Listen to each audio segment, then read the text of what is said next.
좋은 아침입니다. 잠시 눈을 감고 고요한 음악을 들으면서 미중 간의 무역 협상의 모습들, 하루가 다르게 달라지고 있는, 어느 날은 좀 어렵다, 쉽지 않다라고 이제 트럼프가 얘기했다가 다음 날은 또 아니다, 곧 합의가 될 것이다. 이렇게 롤러코스터를 보이는 미국과 중국의 모습들, 그리고 여전히 대치 국면에 있는 북한과 미국의 모습, 이런 것들을 쭉 그려봤습니다.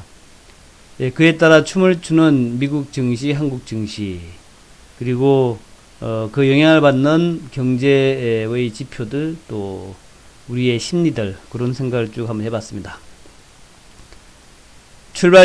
아침 출발 전에 이렇게 명상을 하는 시간은 여러분의 투자 활동에 상당히 도움이 될 것이다 생각이 되고, 항상 강조하지만 무엇보다도 마음의 평정이 가장 중요하다 하는 말씀을 드립니다. 제가 오늘 아침에 주제는 미중은 합의 근접, 북미는 대치 국면, 이렇게 잡아봤습니다.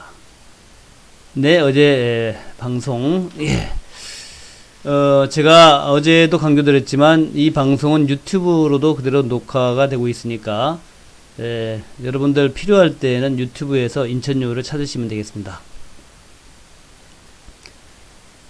뉴욕 증시가 4일 만에 반등을 했습니다. 다행입니다. 0.53%, 다우지수, 나스닥 0.54%. 홍콩의 인권법 통과와 신장 위구르 지역에서의 미중 갈등에도 불구하고 신장 위구르 지역에 대한 법안도 지금 의회에서 준비 중이다 그래요. 1단계 무역 협상은 지속되고 있다. 12월 15일 전에 합의가 가능하다 라는 이제 블룸버그 보도가 나오면서 지수가 상승 마감을 했습니다.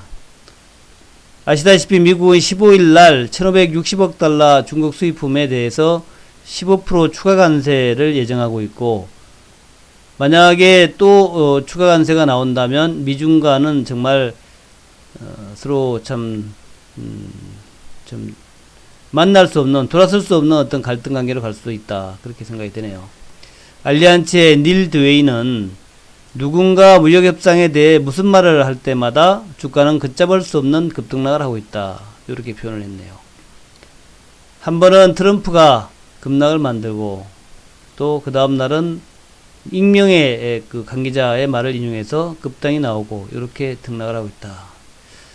어쨌든 오늘의 결론은, 어제 트럼프가 대선 끝날 때까지도 협상이 안 될 수 있다라고 얘기했는데, 그렇지 않다. 15일 전에 협상이 될 것이다. 12월 15일이면 다음 주 주말이 되겠죠. 그 이전에 협상 완료될 것이다, 그렇게 얘기를 하면서 시장은 다시 회복을 했습니다.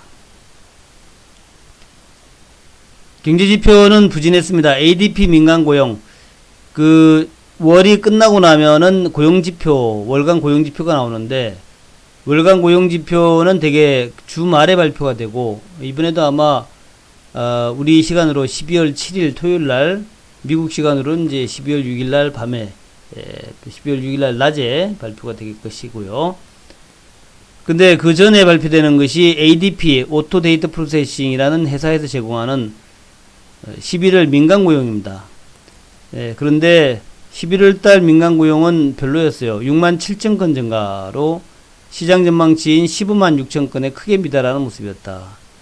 민간 고용과 정보 고용과 이런 것을 전부 합해가지고 12월 전체 고용이 노동부에서 이번 주말에 나오는데, 그 노동부의 전체 고용의 근간이 되는 민간 고용은 좀 부진했다 하는 것, 고용 지표는 별로 안 좋을 것 같다, 이렇게 봐야 될 것 같죠. ISM 11월 서비스업 지표가 나왔습니다. PMI 지수인데요, 53.9로 지난달에 54.7에서 후퇴했다. 물론 이제 50 위에 있기 때문에 나쁘다라고 얘기는 할 수 없지만, 그러나 이제 조금 후퇴했다라는 것은 좋을 리 없겠죠. 그러나 이제 신규 수주 쪽은 지난달보다 좋아졌다. 57.1로 다른 지표는 별로였는데 신규 수주는 좋아졌다 하는 것, 요거는 좀 위안을 삼을 부분이다. 우리나라에도 계속 광고가 나오는 엑스피디아, 온라인 여행정보업체 엑스피디아가 6% 급등을 했다. 경영진 교체가 호재였다. 체사피크 에너지가 유동성 위기를 모면했다는 소식이 나왔고 12% 폭등을 했다.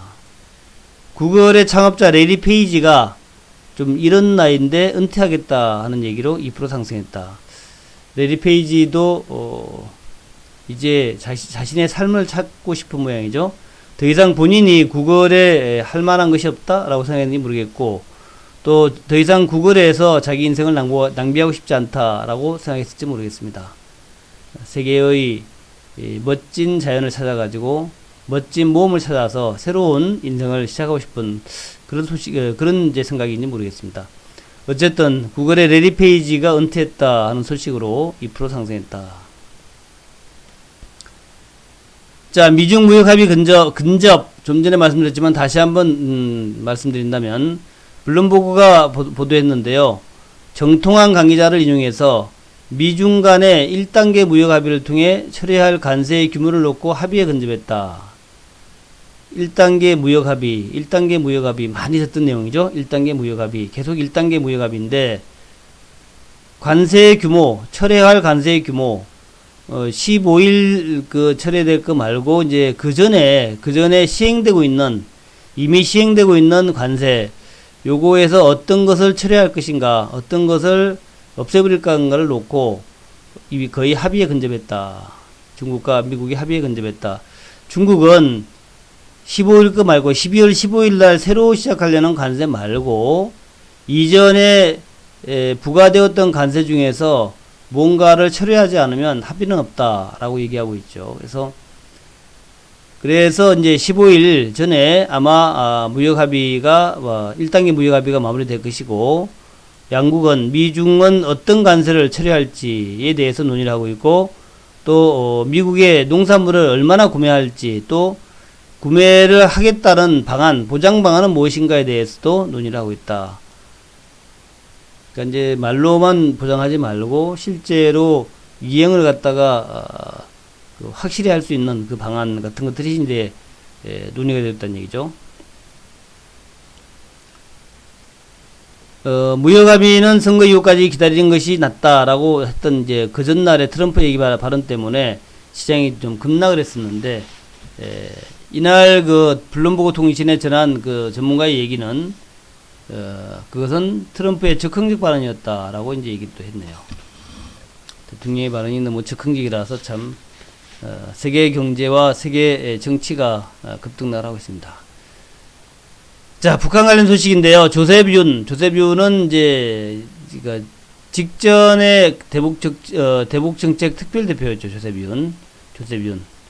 조셉윤이 이제 미국 국무부의 대북 정책 특별 대표, 지금의 비건 같은 그런 역할을 했던 사람인데, 내년 대통령 선거를 앞둔 시점에서 북한과 미국이 예전에 2017년도에 하연과 분노로 가지는 않을 것이다. 하연과 분노. 그런 이제 그 과거로 돌아가지는 않을 것이다. 북한의 비핵화는 트럼프의 대표적인 외교 이니셔티브이다. 당선을 원하는 트럼프가 하연과 분노로 회귀하기를 원하지 않는다. 자, 그동안에 봐봐라. 트럼프는 그동안에 그 여러 가지들을 탈퇴하고 거꾸로 가는 것은 많았다. 환태평양 동반자 협정에서 탈퇴했지. 이란 핵협정을 파기했지. 파리 기후협약에 탈퇴했지. 이런 여러 가지 그 이전에 민주당 정부에서 만들었던 여러 가지 합의 쪽을 다 파기해버렸는데, 그 이후에 제대로 된 게 있냐, 치적이 있냐, 외교 치적은 없다는 얘기죠. 그런데 이 상황에서 트럼프가 늘 얘기하는 유일한 자신의 정치적 치적이라고 하는 북한과의 협상도 이제 파기가 된다면, 그렇다면은 내년 선거에서 절대로 유리하지 않다. 그래서 아마도 북한과의 관계는 계속적으로 좋게 가져가려고 노력을 할 것이다 라는 거죠. 그래서 접촉을 해서 합의를 하고 있다, 노력을 하고 있다는 것을 보여줄 게 아니라 실질적으로 북미 간의 어떤 결론을 내야 될 것이다 하는 것이 이제 조셉윤의 얘기입니다.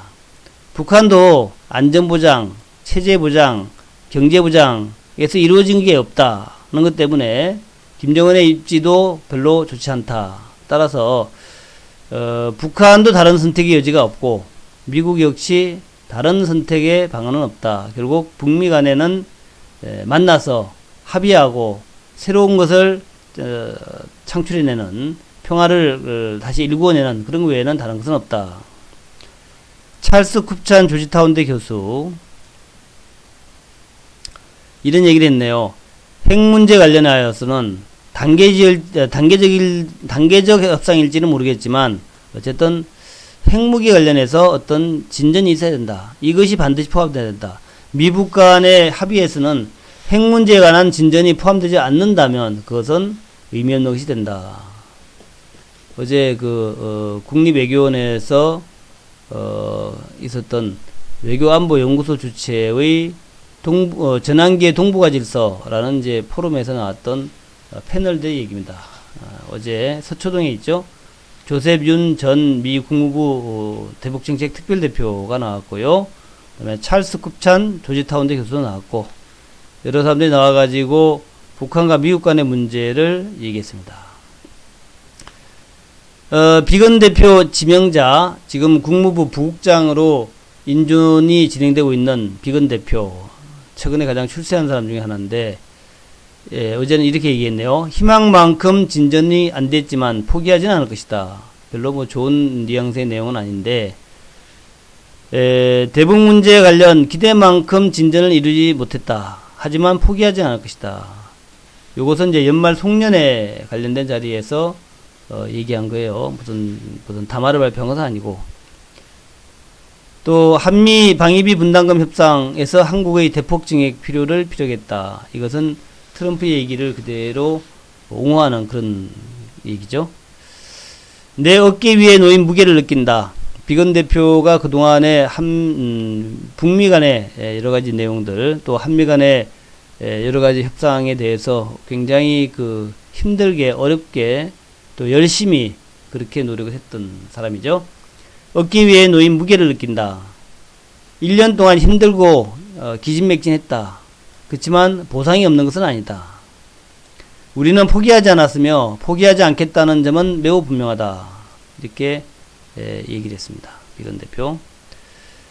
그 전날 트럼프 대통령이 북한에 대해서 군사적 행동도 고려할 수 있다라고 얘기를 했죠. 특별한 일이 생긴다면 군사적 행동도 고려할 수 있다. 나토의 정상회담 참석을 해서 하기 위해서 영국 런던에 가 있는데 느닷없이 미중 간의 문제도 뭐 1년 동안 안 할 수 있다. 내년 11월 선거까지도 미중 간에 합의 안 할 수도 있다. 이렇게 얘기하고 또 하나는 북한과의 문제도 북한이 뭐 그렇게 나온다면 나도 군사적인 군사 행동을 할 수도 있다. 이렇게 이제 예전에 화염과 분노 이쪽으로 돌아가는 듯한 그런 파이어 이런 이제 그런 이제 발언들을 했었는데 그럼에도 불구하고 그건 그 정도는 아니다. 이렇게 또 이제 얘기가 나오고 있죠.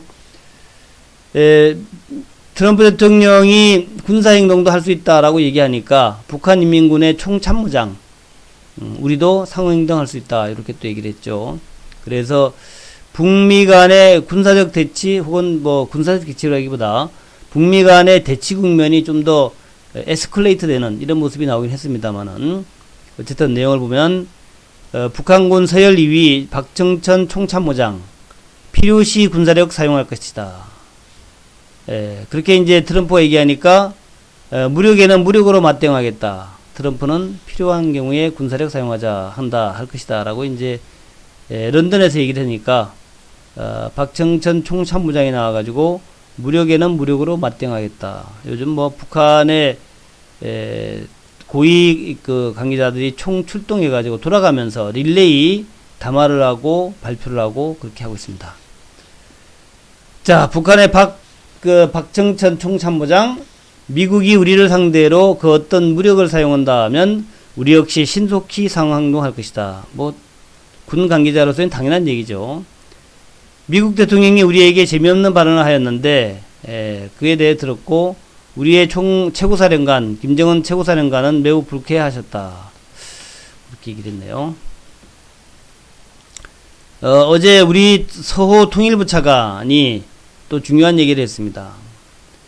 금강산 개별관광은 언제든 허용할 수 있다. 금강산 관광 재개와 관련해서 북한의 초청장만 있다면 언제든지 개별관광 허용할 수 있다. 매우 창의적인 얘기를 했네요. 이제 개별관광에 대해서 우리 국민도 다른 나라 국민과 마찬가지로 북한 방문을 금지하지 않았다. 누구든지 북한이 허락만 한다면, 북한에 허가증만 있다면 북한 관광을 할 수 있다. 북한에 누구나 들어갈 수 있다. 옛날에는 이제 우리 보안법이니 이런 것 때문에 북한에 가는 것이 굉장히 어려웠죠. 뭐 그전에는 중국이나 이런 데 가는 것도 굉장히 어려웠던 그런 적이 있었고, 또 그전에는 해외 나가는 것 자체가 우리 국정원에서 교육을 받고 나가야만 했던 그런 이제 시절이 있었죠. 뭐 4시간 동안 교육을 받고 그 교육을 필요해야만 해외 나가는 비행기를 탈 수 있는 그런 시절도 있었는데, 이제는 북한에 대한 관광도, 북한에 가는 것도 누구든지 생각만 하면 허락만 하면 갈 수 있다.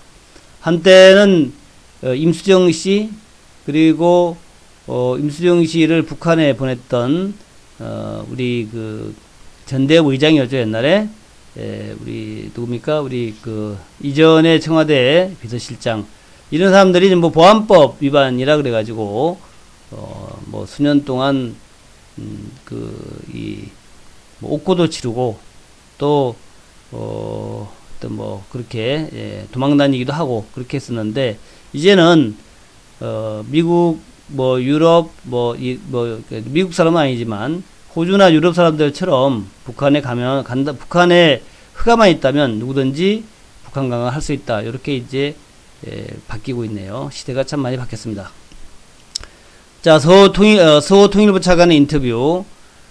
고등학생이나 대학생이나 500여 명이 북한의 초청을 받고 금강산에 가겠다고 하면 정부는 당연히 승인할 것이고 갈 수 있도록 조치할 것이다.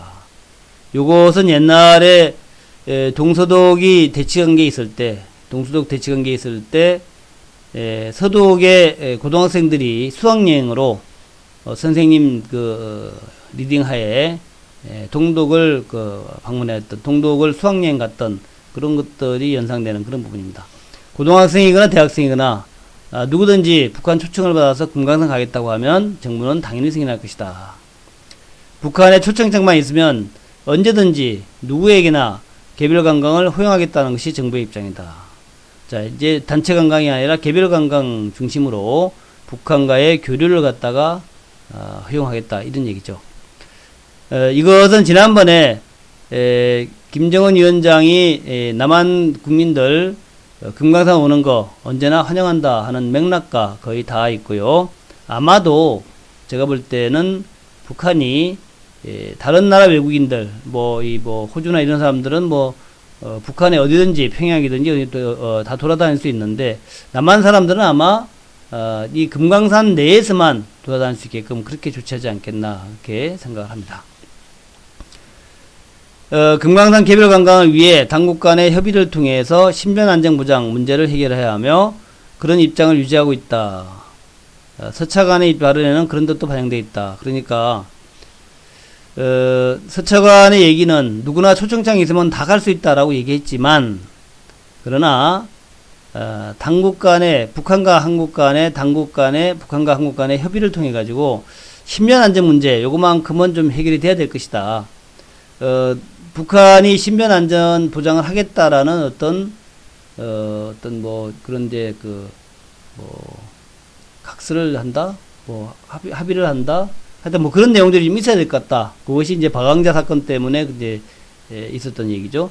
어떤 그런 얘기, 좀 진일 보던 얘기도 나오고 있다. 자, 이제 정리를 하게 되면 그래요. 정리를 하게 되면은 어쨌든 간에 지금 이제 미중 간에는 홍콩이라든가 신장 위구르는 이제 이슬람 쪽이죠. 이슬람 그쪽 이제 신장 위구르 지역이 아프가니스탄이라든가 그쪽 이슬람 문화하고 붙어 있는 그런 동네예요. 그래서 신장 위구르 쪽은 이제 이슬람이 강하고 그러다 보니까 분리 독립의 그런 이제 그 정치적 그 내용들이 많이 나오고 있죠.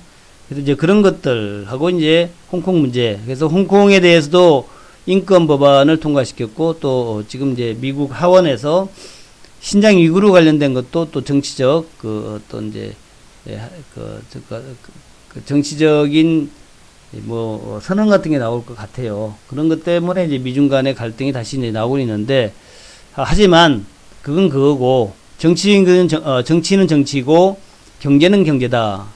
15일 이전에 아마도 무역 합의가 가능할 것 같다. 이런 얘기가 나오고 있습니다. 이것은 한국 증시와 글로벌 증시에 호재가 될 것 같다. 연 4일 동안 내려오다가 뉴욕 증시가 오늘 극적 반등을 했는데 이것은 한국에도 좋은 뉴스가 될 것 같다는 거고 지금 이제 아까도 말씀드렸지만 그 이머징 마켓 MSCI 이머징 마켓의 약 30% 정도가 이제 중국 A주예요. 중국주. 이게 중국이고 그 다음에가 아마 11% 정도가 대만인가 그래요. 대만과 한국이 이제 거의 비슷하죠. 거의 비슷한데 이번에 대만은 사고 대만은 약 10조 가량을 사고 한국은 약 5조를 팔았다 그래요. 10조가 맞나 하여튼 그렇게 이제 대만은 사고 한국은 팔았다 그럽니다. 그러면서 대만이 2위로 올라서고 한국이 3위로 밀려났다 그럽니다. 외국인들은 이번에 삼성전자하고 하이닉스를 집중적으로 매도하면서 한국 비중을 좀 줄이는 전략을 택했는데 아마도 메모리보다는 비메모리 쪽으로 좀 늘리는 대만은 TSMC라는 이제 비메모리의 대표적인 기업이 있죠. 아마 그런 이제 그 매매를 하지 않았나 생각이 되는데 메모리를 팔고 비메모리를 사는 전략을 택한 거죠. 대만은. 그래서 그런 전략을 택했는데 그래서 이제 대만과 한국이 비슷해서 한국이 약간 3위로 밀려났다 그래요. MSCI 이머징 마켓 비중 자체가. 네, 그러긴 했습니다만은 단기적으로 약 5조 가량 매도를 했기 때문에 11월 7일 그 MSCI 리밸런싱 이후에 약 5조 정도를 일시에 한 달도 안 된 시간에 20일 가량의 그 5조를 순매도했다고 그래요. 전례 없는 부분이라서 전례 없는 매도라서 좀 당혹스럽기도 하다라고 얘기할 수 있겠지만 한편으로 볼 때는 단기로 급매도했기 때문에 이제는 아마도 매도가 멈추는 그런 이제 시점이 되지 않았냐 이렇게 이제 보는 거예요. 왜 많이 매도했냐 하는 것은 가장 유력한 설이 아마도 미중 간의 무역 협상이 자꾸 난항을 겪으면서 국제 무역과 가장 많이 연관된 나라가 한국이다. 그래서 미중 간의 갈등에 가장 혜택을 보는 것은 대만이다. 미중 간의 갈등에 가장 피해를 보는 것은 한국이다. 그래서 미중의 갈등, 미국과 중국의 미중 갈등이 이것이 혜택을 보는 대만은 사고 피해를 보는 한국은 팔았다. 이렇게 이제 보는 게 맞을 겁니다. 그렇게 이제 해석을 하고 있어요. 그래서 거꾸로 얘기하면은 이제 미중 갈등이 완화되면 봉합이 되면은 오히려 이제 한국을 사고 대만을 파는 이런 이제 전략으로 가지 않겠나 그렇게 생각을 하고 있습니다. 아마 요것이 아마 12월 이번 주나 다음 주까지는 정리되지 않겠나. 조만간에 미국의 한국 매수가 재개되지 않겠나 그렇게 해석을 하시면 될 거예요. 그래서 외국인 매도 마무리가 멀지 않았다. 이번 주 아니면 다음 주다. 그렇게 말씀을 드리겠습니다. 그리고 제가 늘 강조했던 게 미중 다음은 북미라 그랬죠. 미중 다음은 북미다. 그렇게 말씀을 드렸는데 아직 미중이 끝나지 않아서 미중이 15일 이전에 합의가 된다면 아마도 15일 이전에 합의 사인을 하겠다면 그 사인하겠다는 날짜의 발표는 조만간 나오겠죠. 조만간 이번 주에 아마 나올 것 같습니다. 그래야 트럼프하고 시진핑이 사인할 것 같지는 않고 그 밑에 급에서 그러니까 뭐 국무부 장관이든가 뭐 상무장관이라든가 이런 사람들이 이제 1단계 합의에 대한 사인을 할 것 같다 생각이 들고 그 사인이 끝나고 나면은 바로 이제 비건 대표하고 북한의 그 누군가하고 접촉이 시작되지 않겠냐. 그 누군가는 뭐 최선희가 되겠죠. 비건과 최선희의 접촉이 시작되지 않겠나 그렇게 예상을 하고 있습니다. 또 미중 간의 문제만 끝나면 바로 주가는 급반등하지 않겠나 그렇게 생각이 되고 있고요. 어제 15포인트 코스피 빠졌고 외국인은 3,900억 약 4천억을 또다시 매도를 했습니다. 여전히 뭐 등락률은 최악이에요. 33%에서 81%에서 59%에서 어제 또 32%, 코스닥도 34%로 참 최악의 그 주간이 계속 진행되고 있다. 자, 인기 종목 제가 한번 쭉 다시 한번 서베이 해봤는데 HLB가 그동안에 쭉 내려가다가 어제 올랐습니다. 8.33% 올랐는데 뭐 아시다시피 리보세라님 관련된 거 어제 외국인이 22만 주를 강력 매수해서 요거 좀 특징적입니다. 외국인 22만 주 강력 매수 어제 61선으로 복귀하는 모습 보이면서 오랜만에 22만 주 주가가 싼 종목은 아닌데 22만 주 매수는 좀 특별했다. 자, 이제 경남제약이 오늘 어제 상장 유지가 결정이 됐어요. 상장 유지 결정. 그래서 무려 1년 9개월 만에 거래가 재개됩니다. 1년 9개월 만에 거의 한 2년 만에 거래가 재개되는데 시중에 집중 관심이 모이고 있어요. 2018년하고 19년에 반기보고서, 이게 만기보고서 잘못됐는데 반기보고서에서 적정 의견을 받았고요. 대주주가 지금 바이오제네틱스라는 회사로 변경이 됐습니다. 바이오제네틱스라는 회사 변경이 됐고 부채가 원래 242억 정도 됐었는데 121억으로 감소가 됐고요. 또 현금성 자산도 많다 그래요. 84억에서 308억 정도로 이제 유상경제 했으니까 많아졌겠죠. 그렇게 이제 증가했다. 재무적인 면에도 좋아졌고 특히 이제 레모나 경남제약 하면 레모나란 말이죠. 레모나인데 이 레모나의 상자가 이렇게 이제 하트 모양으로 생겨가지고 아주 이쁘게 만들어졌어요. 하트 모양으로 이렇게 하트 모양 이렇게 돼 있는 이런 상자로 이렇게 돼 있는 건데 이렇게 돼 있는 건데 이게 이제 국내외에서 폭발적인 인기를 모으면서 국내외에서 품절 사태를 빚고 있다 그래요. 방탄소년단을 모델로 쓴 이후로 완전히 품절 사태를 겪고 있는 레모나 이것 때문에 아마 경남제약이 굉장히 관심을 받고 있다는 겁니다. 그래서 오늘 거래가 재개되는데 아마도 경남제약은 뭐 초급등을 하지 않겠나 그렇게 생각을 하고 있습니다. 자, 이제 관심 많은 필룩스가 2.4% 올랐고요. 자회사 바이럴진 면역암제 FDA 임상 이상 승인 여부 관심이다 하는 건 여러 번 말씀드렸고요. 근데 어제 특별한 것이 필룩스에 대해서 외국인들이 50만 주 강력 매수했어요. 필룩스에 대해서. 그동안 주가는 쭉 올랐다 쭉 내렸는데 2주째 내렸어요. 2주째 눌림목성 급락은 아니었고 이렇게 천천히 내렸는데 어제 50만 주 강력 매수를 했는데 어제죠. 어제. 요거 한번 좀 지켜봐야 되겠어요. 왜 50만 주 매수를 했는지. 그래서 HLB의 반등, 경남제약의 매매 재개, 필룩스의 외국인 매수, 요것이 이제 어제 시장에서 가장 특징적인 모습이었다는 거. 그 다음에 뭐 셀트리온은 늘 관심 있는 종목이죠. 셀트리온. NC소프트가 리니지 M2 택진형 밤샜어요 라는 이제 광고 나오고, 그 다음에 요즘 뭐 택진형 잘 나가요 이런 얘기도 막 나오죠. 그래서 리니지 M 출시 이후에 관심이 집중되고 있다라는 거하고 빅3 게임 쪽으로도 지금 리니지 M이 빅3 그 게임으로 지금 뭐 부상했다라는 거예요.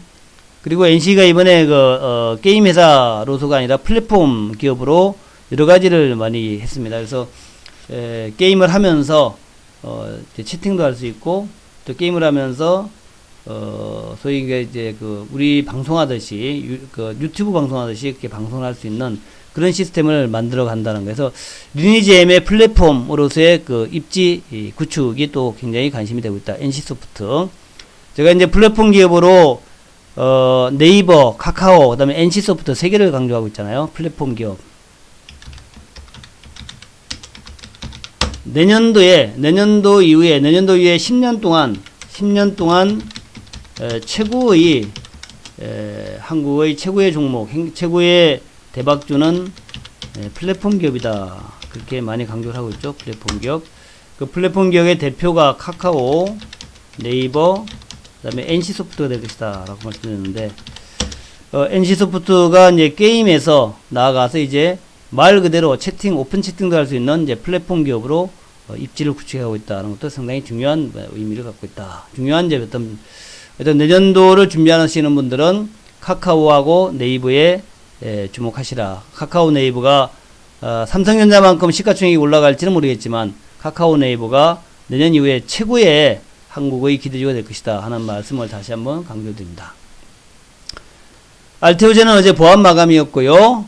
상한가 했다가 급등했다가 그래서 하여튼 뭐 그렇다. 알테오젠. 그다음에 KMW는 5G 대표 종목인데 5G가 이제 주가는 지금 수그러들었지만 내년도에도 뭐 5G의 성장성, 산업 자체의 성장성이 진행이 되겠죠. 카카오는 어제 0.64% 내렸는데 네이버와 함께 최고의 관심주, 기대주다 하는 거 다시 한번 말씀을 드리고요. 그 외에 어제 뭐 장이 뭐 별로 좋지 않아 가지고 남북주도 어제는 또 그저께는 많이 올랐는데 어제는 좀 빠졌죠. 뭐 일단 북미 간의 대치 국면이다 그러는데 뭐 남북 경협주 올라가기가 쉽지 않았을 것이고 그렇습니다. 남북 경협주는 어쨌든 간에 그 미국과 중국의 무역 협상이 마무리되는 시점에서 아마 좋은 얘기가 좀 나오지 않을까 그렇게 기대하고 있고 아마 이번 주말 다음 주로 가면서 남북 경협주는 다시 이제 북미 간의 대화 국면으로 진행이 되는 그런 흐름이 나오지 않겠다 기대를 하고 있습니다. 아까 말씀드렸다시피 HLB가 어제는 좀 올랐습니다. HLB 생명과학과 HLB 파워까지도 좀 올라가는 모습 보였고요. 메지온하고 루트로닉 같은 것은 내렸고, 그 다음에 재료, 소부장이라 그러죠. 소부장, 소재, 부품, 장비주, 소부장주, 그 중에서 동진세미캠솔브레인 후성 같은 종목들, 장비주들, 또 비메모리 같은 종목들 어제 뭐 대부분 다 보합 등락의 모습이었고요. 특별히 크게 올라가는 종목은 없습니다. 그렇고 정치 관련주도 뭐 소강 상태를 보이는 이제 그런 모습을 보였죠. 정치 관련도 그렇고 그래서 젠백스 오늘 제의 그 결론 다시 한번 요약한다면 이렇게 이제 장이 막 급등락을 할 때에 여러분한테 중요한 것은 릴렉싱하고 명상하고 또 마음의 평정을 유지하는 게 가장 중요하다 하는 점을 다시 한번 강조드리고요. 그게 이제 가장 중요하고 그리고 이제 미중 간의 무역 그 내용들이 뭐 하루 걸러서 등락을 하고 있는데 제가 볼 때는 그렇게 공들여 가지고 서로 접촉하고 했는데 설마 이번 12월 15일 이전에 합의하겠죠. 또 합의하지 않고 넘어가지는 않을 것이다. 합의하지 않는다면은 그것은 트럼프한테 너무 타격이 클 것이다 라고 보고 있고 또 미중 간의 합의가 되고 나면은 그 다음엔 북미 대화가 바로 시작될 것이다 라고 생각이 되고 역시 이제 트럼프가 정치적 자산을 엄청 투자한 것이 바로 북한 문제였는데 북한 문제를 여기에서 쉽게 그냥 헌신짝처럼 내팽개치는 그런 바보 같은 행동은 안 할 것이다 라고 보고 있고 또 이런 여러 가지를 감안할 때에 최근 들어서 외국인들의 한국 매도가 엄청나게 나왔고 대신에 이제 대만을 사는 그런 모습 보였지만 이제 미중 합의가 되고 나면 거꾸로 미중 무역 분쟁의 최대 피해 국가가 한국이었는데 미중 간에 이제 합의 단계로 들어가게 되면은 그로 인해 가지고 한국이 상당한 수혜를 받을 수 있다 하는 점에서 접근하시 바라겠고 또 그보다 더 중요한 것은 결국 종목입니다. 결국 종목인데 뭐 시장 전체가 좋거나 나쁘거나 하는 것도 좀 중요합니다만은 결국 종목인데 종목은 역시 인천여우의 종목들 이게 중요하다라고 말씀을 드리고 싶고 특히 내년도의 세계는 이제는 이제 플랫폼 기업 쪽으로 간다. 물론 이제 바이오 기업들도 계속해서 인기가 있겠지만 예전에 16년도에 그 엄청났던 바이오 붐 정도를 생각하시면 안 되겠고 15년, 16년도에 바이오 대망론, 바이오 뭐 그런 거를 생각하지 말고 이제는 좀 그때보다는 좀 약해지는 그런 흐름이 될 것이다 하는 거. 또 이제 남북 경협주 관련해 가지고 계속 뭐 북한과 미국이 군사적 대치니 뭐니 뭐 나도 가만히 있지 않겠다. 트럼프 이렇게 얘기하고 있는데 그런 것들은 그냥 표면적인 것이고 실제적으로는 서로 협상하지 않을 수 없는 위치에 있다라는 점에서 조만간에 협상이 되지 않겠나 보고 있고요. 여전히 남북 경협주에 대한 기대감은 버리지 않고 있다. 그렇게 말씀을 드리면서 오늘 아침 방송 마무리하겠습니다. 어제 제가 이제 TV 방송 나가는 바람에 방송을 어제 저녁에 못했고요. 매주 수요일날 밤 11시에 제가 TV에 나가니까 그때는 방송을 못하지만 뭐 다른 때는 계속 방송하니까 특히 유튜브 방송 열심히 봐달라 하는 말씀 드리겠습니다. 자, 오늘 이렇게 마무리하겠습니다. 오늘도 화이팅 하시면서 좋은 하루 보내시기 바랍니다. 대단히 감사합니다.